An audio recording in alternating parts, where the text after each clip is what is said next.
From VOA Learning English, this is the Agriculture Report. Students at the University of Virginia have developed a new way to purify water. They say it could bring improved water quality to millions of people in the developing world. They call it a Madi drop. Field testing began recently in South Africa. The laboratory where the Madi drop is made operates like a kitchen. Workers add ingredients and mix, weigh, press, and bake. What the workers are making is a ceramic disc that contains silver. When the disc is dropped into water, silver ions are released to purify the water. Ions are atoms that have an electrical charge. Testing at the University of Virginia shows that the disc produces clean, safe water. Bita Ade studies at the University of Virginia. She says her work is not only about making effective technology, it is also about making solutions for people in developing countries who do not have many resources. Why the name Madi drop? The word Madi means water in Shivenda, a language of Limpopo province in South Africa. There, 50 women run a factory that makes water filters. The university started the factory last summer. The women mix sawdust and clay to make flower pot-shaped filters that they use to purify drinking water. The water flows through the filters, which trap bacteria and solid particles. The factory sells the filters to local families. But the Madi drop is smaller and less expensive than the filters.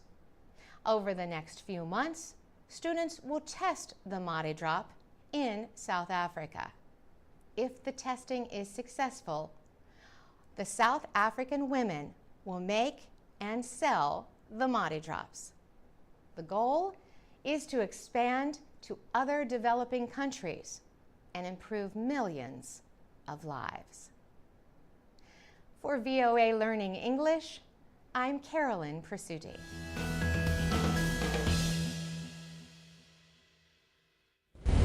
This is the VOA Special English Agriculture Report. Today we continue telling about a report by 3 geography experts from American colleges. They studied food security in Gambia, Ivory Coast, and Mali over 30 years. In the 1980s, governments and lenders like the World Bank and the International Monetary Fund changed market policies. They launched free markets designed to improve agriculture. The report, however, suggests that the changes caused loss of important support systems for farmers. Private investment in agriculture largely replaced government help.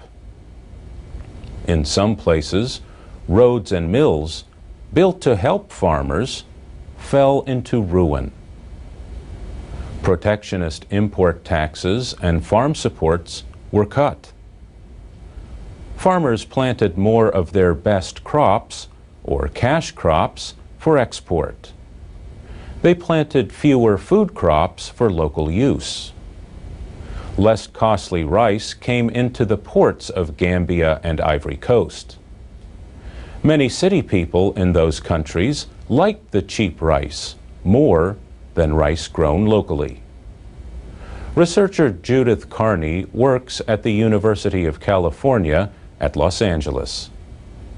She said buying the cheaper imported rice worked well until the worldwide food crisis of 2008.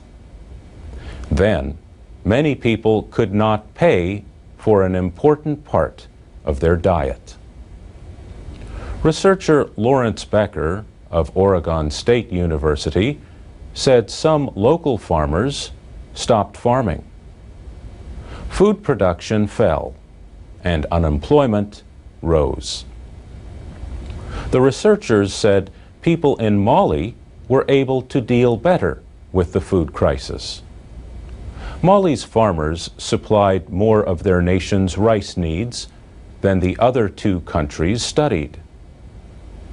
And the poorest people in Malian cities ate sorghum instead of rice.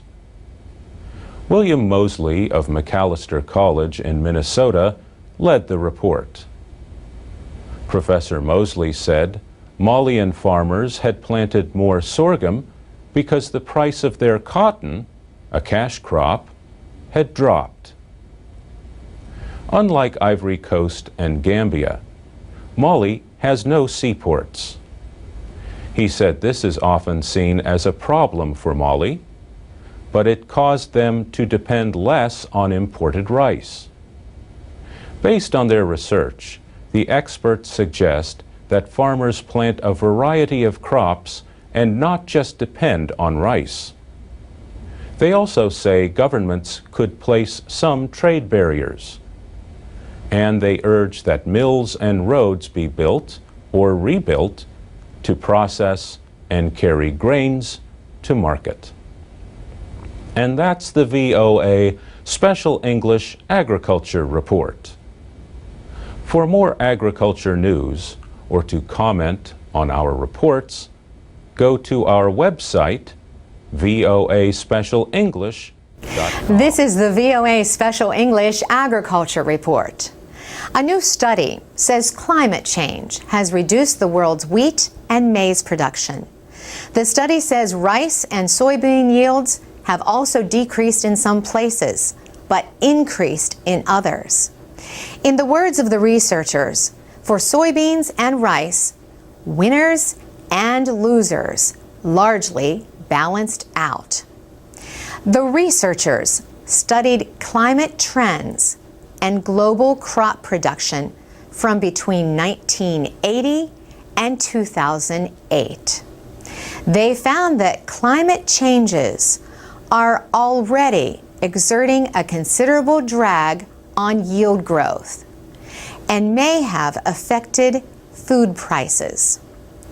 The study used computer models linking crop yields to weather.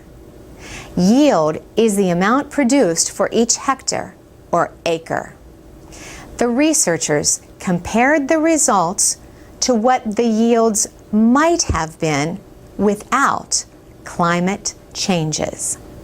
They found that corn production decreased by almost 4%, and wheat production decreased by 5.5%.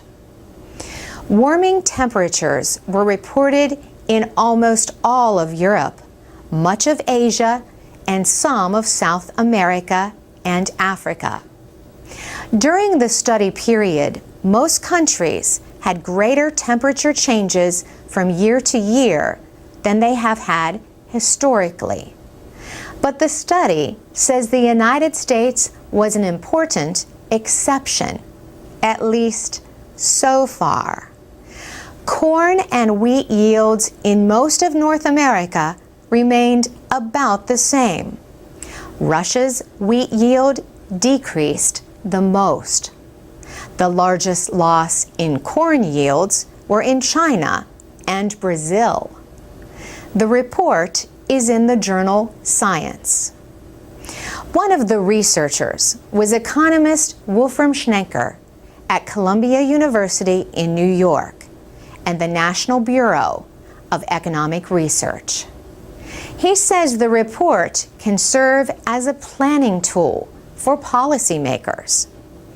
He says if you are worried about rising food prices, it might be good to funnel some research into breeding for heat tolerance, and maybe even drought tolerance. Jeffrey Stark is with a public policy organization called the Foundation for Environmental Security and Stability. He recently described the effects of climate change on pastoralists in Uganda who travel with their cattle. Many say they have to travel farther in search of pasture and water because of unpredictable changes in seasonal weather patterns. And that search can bring them into conflict with farmers facing problems of their own. For VOA Special English, I'm Carolyn Presutti. You can download MP3s of Special English programs and find English teaching activities at voaspecialenglish.com. This is the VOA Special English Agriculture Report. Mangroves are unusual-looking trees. They have roots that stand in salt water and look like cables or ropes laid one on top of another. Mangroves are not just pretty, they help the environment. But now, the first worldwide study warns that 1 in 6 of the many different kinds of mangroves could disappear. As a result of this study, 11 species of mangrove have been placed on the red list of threatened species. The list is kept by the International Union for Conservation of Nature. The study appeared in the Public Library of Science journal, PLOS One. Lead author Beth Polidoro works for the Global Marine Species Assessment Unit, based at Old Dominion University in Richmond, Virginia. The researchers looked at 70 species of mangrove. They found that all mangrove forests on coastlines are under threat from development, logging, or other dangers. But the areas in worse danger are on the Atlantic and Pacific coasts of Central America. The study says mangrove trees provide more than $1.5 billion worth of services to ecological systems worldwide. For example, areas with mangrove forests were not damaged as badly by the Indian Ocean tsunami in 2004.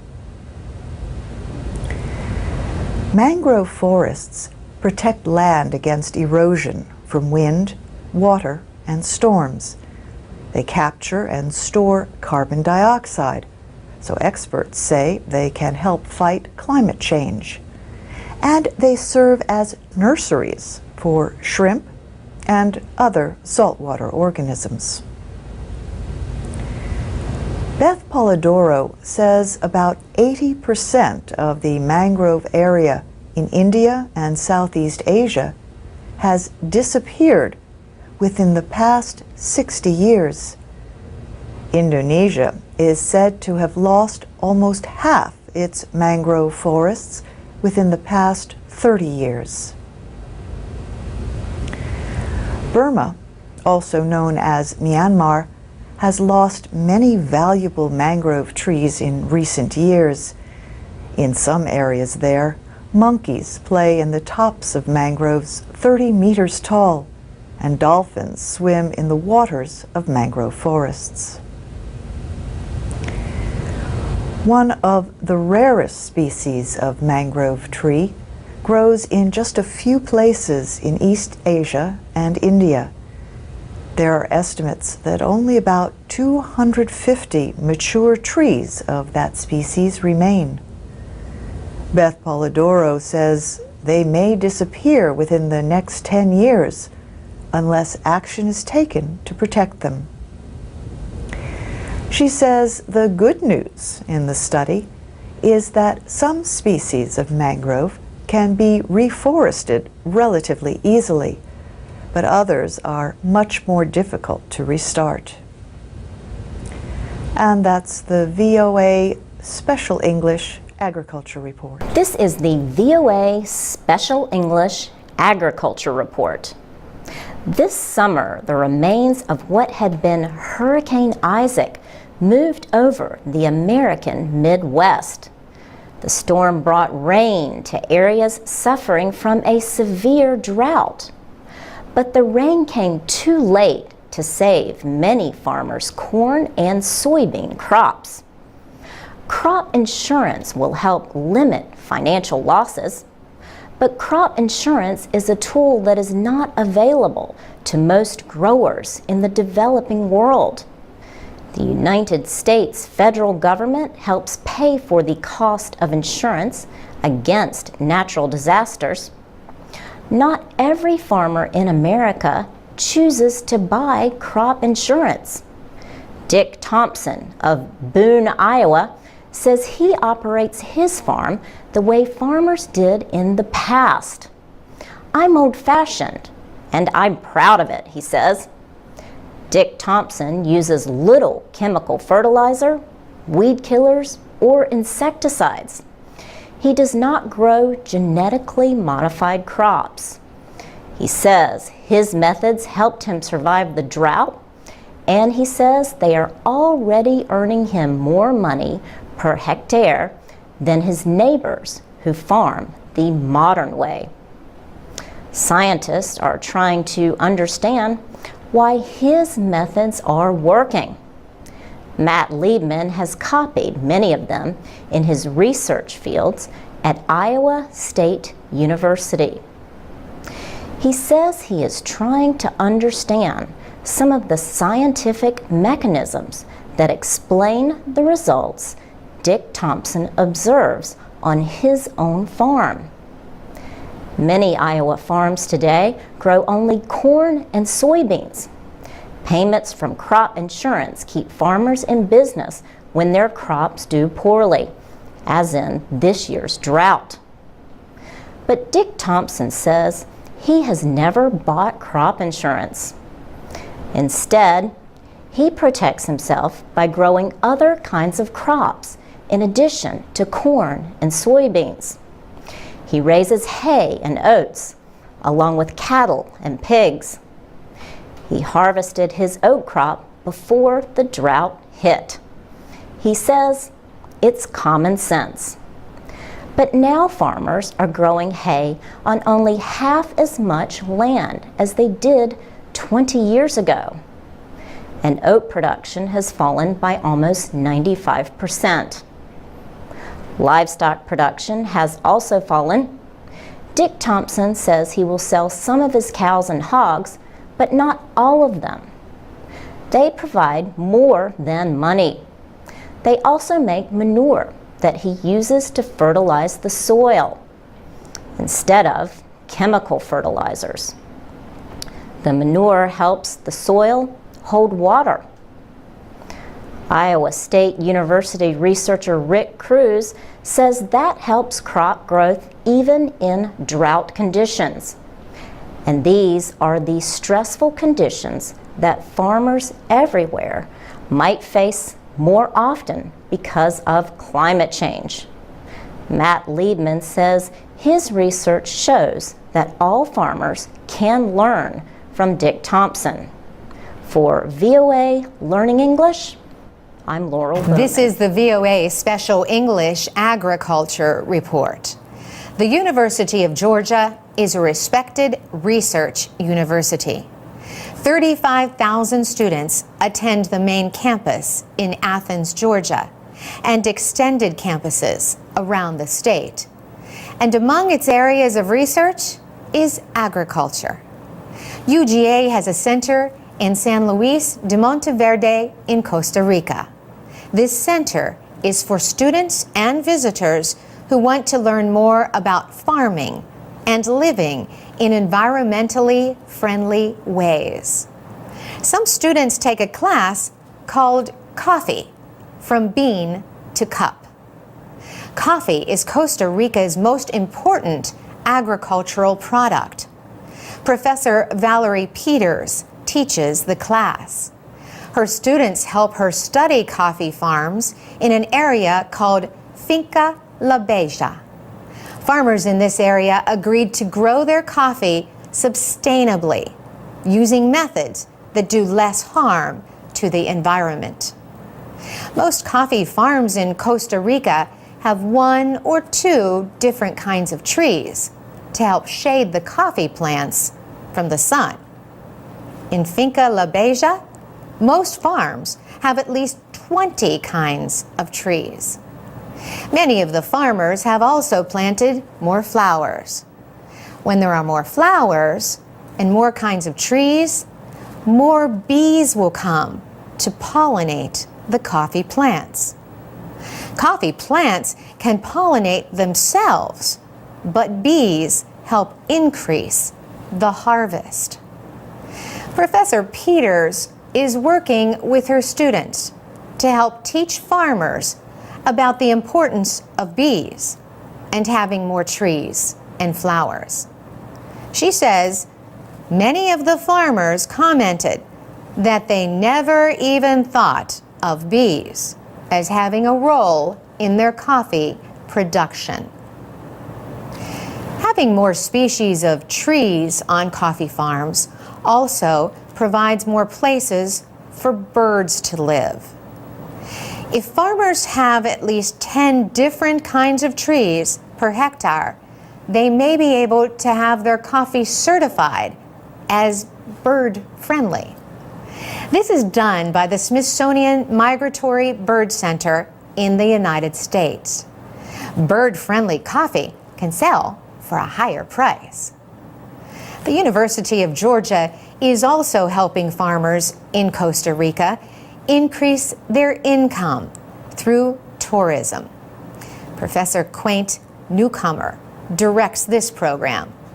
He says students help design tour routes through coffee farms. In his words, these farmers become our teachers. They share their local knowledge about how to work the land.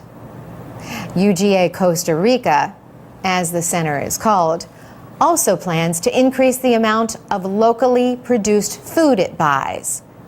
And when the center needs wood for building, it buys only wood grown locally without artificial chemicals.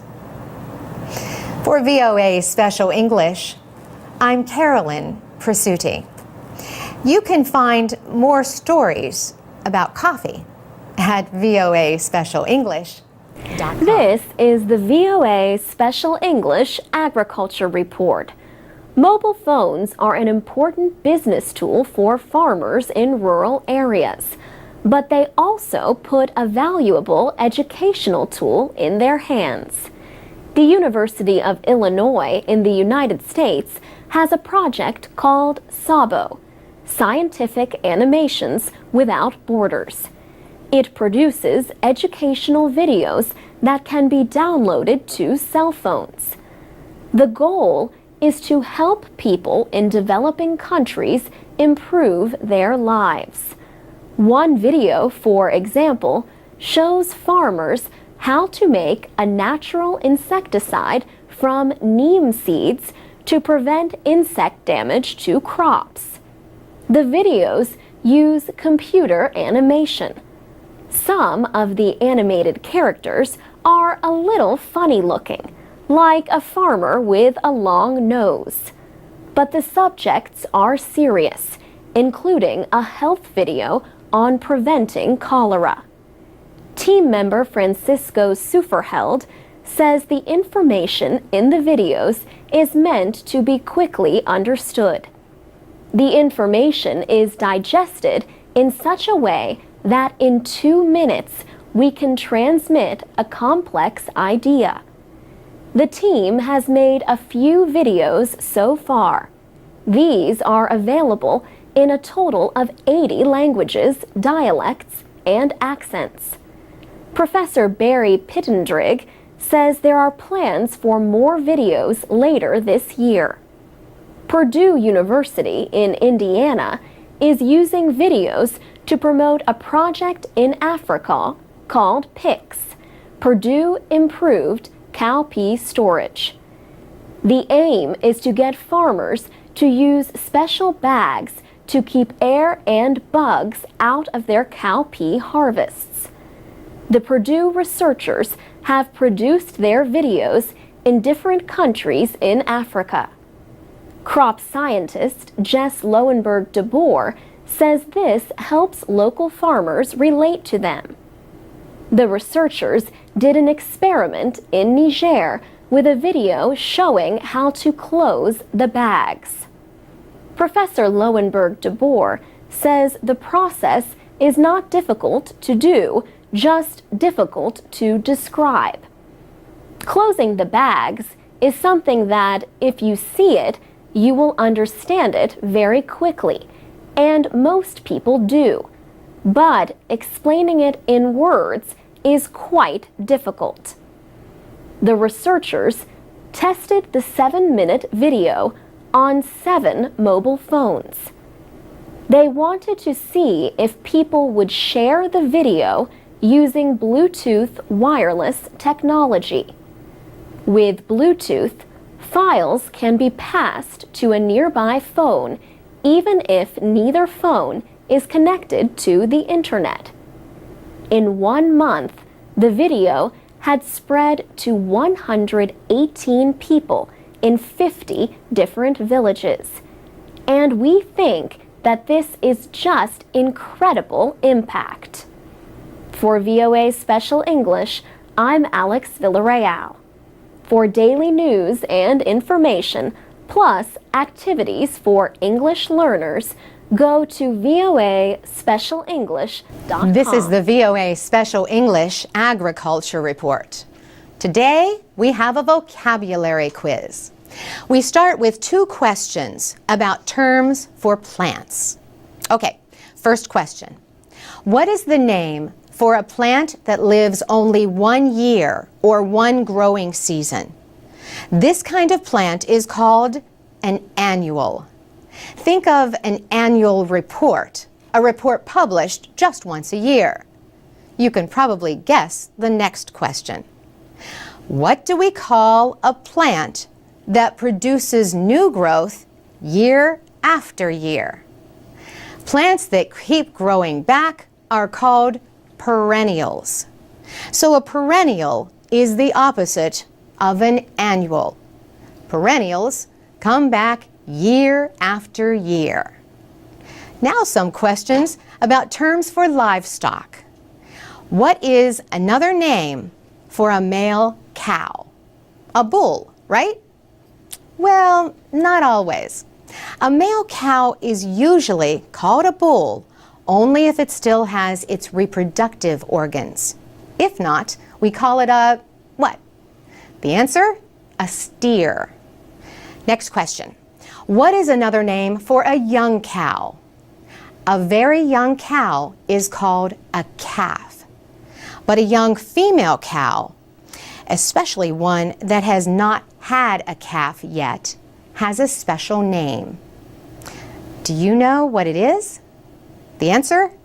A heifer. Maybe you knew that.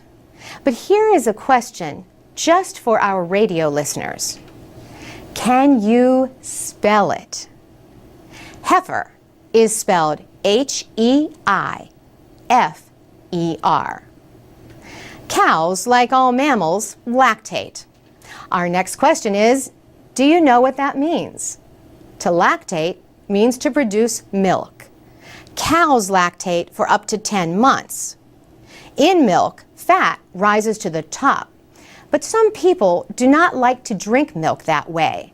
So there is a process that reduces the size of the fat particles and mixes them all through the milk. This process has a name, a long name. What is it? It's called homogenization. Still with us? Okay, another question. Milk can be made into cheese. Some people like cheese made with milk from a sheep. What do you call a female sheep? The answer? A ewe, spelled E-W-E. Male sheep have their own name. A male sheep is a what? A ram. Rams and ewes produce lambs. A lamb is a sheep less than a year old. But what do you call the meat from a sheep over a year old? Then we call it mutton. Age also plays a part in terms for horses. For example, a mare is generally a female 3 years or older. But what do you call a female horse under 3? The answer, a filly. And for extra credit, do you know the name for a male horse under 4? A colt. For VOA Special English, I'm Carolyn Pursuti. I'm Alex Villarreal with the VOA Special English Agriculture Report. Today we have a test for you, a vocabulary quiz.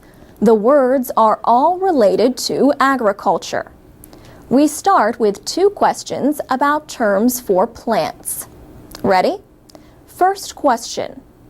What do we call a plant that lives only 1 year or 1 growing season? That kind of plant is called an annual. You can probably guess the next question. What do we call a plant that produces new growth year after year? Plants that keep growing back are called perennials. Now we are going to ask some questions about terms for livestock. What is another name for a male cow? A bull, right? Well, a bull can just mean a male cow that has not had its reproductive organs removed. If the animal was castrated as a calf, the name for it is what? The answer, a steer. Next question. What is another name for a young cow? That should be easy. We just said it. A young cow is a calf. But we have a special name for a young female cow, especially if it has not had a calf yet. What is that name? The answer, a heifer. Maybe you knew that, but can you spell it? Heifer is spelled H-E-I-F-E-R. Cows, like all mammals, produce milk. There is a medical name for this process. What is it? The answer, lactate. Cows lactate for up to 10 months. In milk, the fat rises to the top. But some people do not like to drink milk that way. So there is a process that is used to reduce the size of the fat particles and mix them all through the milk. What is the name of that process? It's called homogenization. Milk can be made into cheese. Some people like cheese made with milk from a sheep. Our next question. What do you call a female sheep? The answer, a ewe, spelled E-W-E. Male sheep have their own name. What is it? Males are called rams. A lamb is a sheep under a year old. But what do you call the meat from a sheep that is over a year old? We call it mutton. Age also plays a part in terms for horses. For example, a mare is generally defined as a female 3 years or older. But what do you call a female horse that is under 3? The answer, a filly. And the last question. What is the name for a male horse that is under 4 years old? A young male is a colt. So how many did you get right? If you want to take this quiz again, you can find it at voaspecialenglish.com or on Facebook and Twitter at VOA Learning English. For VOA Special English, I'm Alex Villarreal. This is the VOA Special English Agriculture Report. Old properties and empty lots in cities and towns around the United States are finding new life as urban farms. Echo City Farms in Edmonston, Maryland, is located near shopping centers, car repair shops, and homes. The neighborhood is a working-class community. People do not have very much money, and they have limited access to fresh food in markets. Over the past 2 years, the farm has attracted volunteers from the community, like Marcy Clark. She schools her 4 children at home. On a recent day, she brought them to Echo City Farms for a lesson. Her children harvested rows of spinach, mustard greens, lettuce, Swiss chard, and carrots. It's important that the children understand the connection between the food that they eat, the soil, the air, the pollution, how all this is connected to their well-being, she says. Her son Alston agrees. You connect with the earth where your food comes from. You appreciate the food a little bit more. Margaret Morgan Hubbard started Echo City Farms.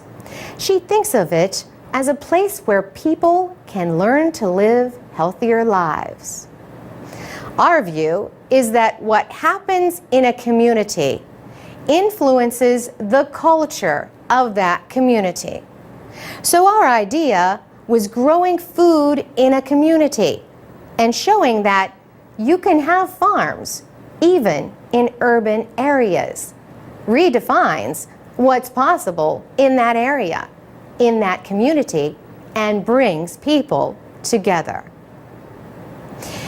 Every piece of what we do here is a demonstration to show people everything about how to have a sustainable community, she says.